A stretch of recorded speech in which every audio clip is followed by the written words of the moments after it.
Are you tired of feeling lost in golf practice? Like you have no idea what you should do at the simulator or at the driving range? Do you feel like you're just kind of there hoping you get better? If so, I'm here to help. Today, I'm gonna share 7 proven practice tips to help you break 80 consistently. When you follow these tips and avoid some of the most common driving range mistakes that I talked about in another video, I know you're gonna practice with purpose and finally take your game to the next level. Number 1 is to improve your driver, specifically dialing in one stock shot with this guy. Now, I see a lot of golfers on the driving range hitting driver, but I'm just not sure we're actually trying to do the right thing with it. So again, driver and putter are the 2 most important clubs in the bag. If you are not mastering these 2, you're gonna make golf really hard and make it nearly impossible to break 80. So if you do wanna shoot in the 70s more often, let's just get one stock shot. You don't need to hit draws and fades, high and low, stingers, anything else. You do not have to act like Bubba Watson out there, okay? Play one stock shot. When I go to the driving range and practice driver, it is super boring. I am not trying to do anything else. Really serious about breaking 80, it's not about doing all these crazy drills or learning all these crazy shots. It's literally the fundamentals. If you have one stock shot with this guy, I guarantee it's gonna change your game. When you're at the driving range, develop your stock shot. Go out there and have a set target. As you can see in this video, what I'm doing in this practice session is just trying to hit the same driver shot over and over again. I have about a 30-yard wide target mapped out there, which is the back part of the driving range, and I'm just trying to get in the same position, the same alignment, the same ball position over and over again. When you have one stock shot and hopefully add some distance with speed training, which I'm going to talk about in just a second, will help you break 80 consistently. Not to mention, who doesn't love practicing with driver? The second practice tip to help you break 80 consistently is to spend time creating a wedge matrix. So yes, driver's important, but we got to dial in these wedges too, because when you start hitting it longer, when you start having more wedges into the greens, we want to make sure we're taking advantage from that short distance. So what you want to do is have at least 2 distances for every wedge in the bags. So I have 4 wedges in my bag. Some guys carry 3. It's really personal preference, but I have a lot of wedges in general into green, so I want to make sure to have plenty of options.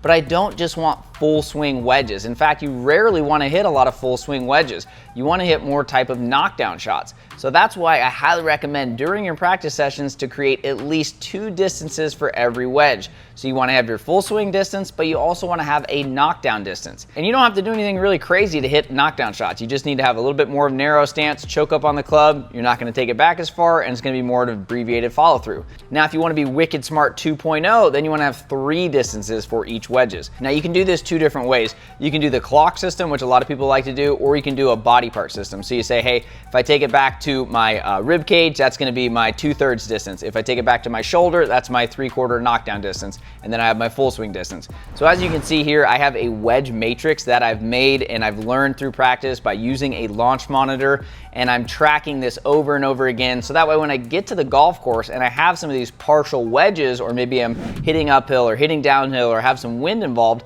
I know exactly what I need to do for that shot. So I highly recommend in your practice sessions to create at least 2 distances with these guys, preferably 3 if you want to play wicked smart. And I know it's going to help you on the golf course because you're going to have a lot more shots in your arsenal and you're not going to really worry about some of those tricky distances. The third practice tip to break 80 consistently is to use a 6 or 7 iron and do Tiger's 9-shot drill. Now imagine a tic-tac-toe grid, right? We have 9 different spaces. We're gonna hit 3 fades, 3 draws, and 3 straight shots. And we're gonna hit them at 3 trajectories. So we're gonna hit the high trajectory, the normal trajectory, and the lower trajectory. Now you wanna do this with a mid iron specifically because it's a lot easier to shape shots with a 6 or 7 iron than it is with a wedge. You don't need to do this with a driver because as I mentioned in the first step, we just need one stock driver shot to break 80. We do not need to hit all these different ones. So instead, do it with a mid to long iron because when you're practicing, you're gonna learn club face control, and then you're also gonna learn obviously how to hit fades and draws at different trajectories. So if you do find yourself maybe behind a tree or have some other obstacle, you can get out of trouble on the course. The fourth practice tip to break 80 is to make sure we're spending our time on the putting green wisely. I see most golfers just throw a few golf balls down on the green and kind of hope for the best, but instead we want to do 2 things specifically.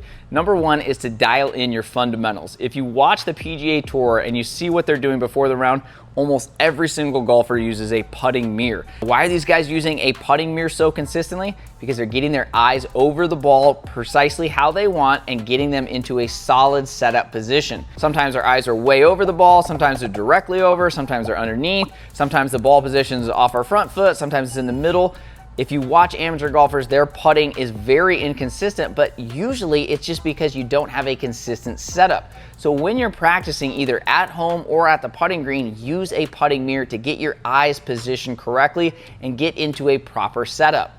Additionally, when you are spending time on the putting greens, focus on that 3 to 6 foot range. That's going to be the lowest hanging fruit for most golfers and probably the reason you're shooting in the mid 80s and not breaking 80 yet. If you can make some of those 3, 4, 5, 6 footers on the course a lot more, it's going to do wonders for your score and obviously is going to have a massive confidence boost. So spend time on the short ones, they matter most. Fifth break 80 practice tip is to start speed training. As I mentioned in the beginning, driver's great. We want to have one shot, but we also need distance. Longer distance equals lower handicaps. But how do you gain distance? You can speed train with something like ripstick, or you can go to the driving range and simply do speed only sessions. These are a great way to mix it up. You're not worried about technique. You see most guys out there just working on fundamentals, trying to create this pretty golf swing. Disclaimer, you don't need a perfect golf swing to break 80, trust me. You don't even need a perfect golf swing to break 70. But what's fun about this is that it just mixes up your practice routine and it teaches you how to swing the club faster. For every 1 mile an hour extra in swing speed is about 2 yards extra of distance, sometimes even a little bit more. So go to the driving range. If you had a bad day at work, if you just need to blow off some steam, do some speed only sessions. Warm up for a little bit, get your wedges and irons, then work your way to woods and driver, and then have 25 to 50 balls swing as hard as you can. Don't worry about where it goes. Don't worry about technique. Literally just try to swing as hard as you can. Preferably you want to have a speed radar or a launch monitor so that way you can see your club head and ball speed to make sure you're trending up. And I recommend a few. I'll link to them down in the description. That way you're hopefully adding more speed and distance, which is going to make breaking 80 easy. The sixth break 80 practice tip has nothing to do with the golf course. It's what we're doing off the golf course. We can do some mental game training. If you're serious about breaking 80, you can't ignore the mental game anymore. The better you get, the more important the mental game is. I play in tons of tournaments, and honestly, we can all hit it long, we all hit it pretty straight, we all can make some putts, but it really comes down to who has the best mental game and course management skills that day or that tournament. And if you want to break 80, I beg you to spend more time here. It's more important if you're getting into tournaments, but just to break 80, I want to make sure you guys are spending time on the mental game. Now, how can we do this? A lot of different ways, but one of my favorites is to simply write out the golfer you want to become. Really get clear in a golf journal and document who it is you want to become. How are you scoring? How are you carrying yourself? How do you show up to the golf course? How do you interact with playing partners? Create the self-image of the golfer that you want to become.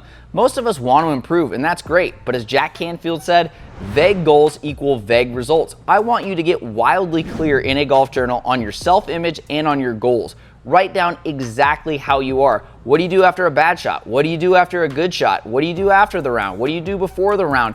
Get clear on this and start to become that person by changing your habits. Remember, everything starts in the mind, and when you have that ability to craft out who you want to become on the golf course, you are going to start to make it happen with your daily habits and rituals. So spend some time, get clear about it, and if you want even more help learning about your mental game, make sure to check out Mental Golf Type. It's an amazing system. I got certified in it in 2022 and have been using it for 2+ years, and it's a great way to get custom mental golf advice for how you're hardwired. The final break 80 practice tip is something to do with your wedges and do some sort of wedge challenge. So at the short game area, I encourage you to create a 3-foot circle and try to say, hey, I'm gonna get 25 chips from all over the green inside that 3-foot circle, and I can't leave until I do. Or if you have more time, maybe 30 or 40 or even 50. Once you finish that, then create a 6-foot circle and try really hard shots. Maybe they're plugged in the bunker, maybe they're short-sided, maybe it's a hard pan lie, and then try and get another 20, 30, 40 inside a 6-foot circle, so you're practicing the easy ones and the hard ones. It's a good way to, again, make sure you're staying mentally engaged. Then after every 5 shots or so, slow down and go through your full pre-shot routine. Imagine picking your landing spot, taking your practice swings, and going to make this all fun. I really think that if you follow these 7 drills and tips, you're gonna have a lot more fun. You're gonna break 80 consistently, and you're gonna take that practice skill to the golf course. Don't forget to subscribe, and if you're ready to break 80 consistently, make sure to watch these 2 videos next.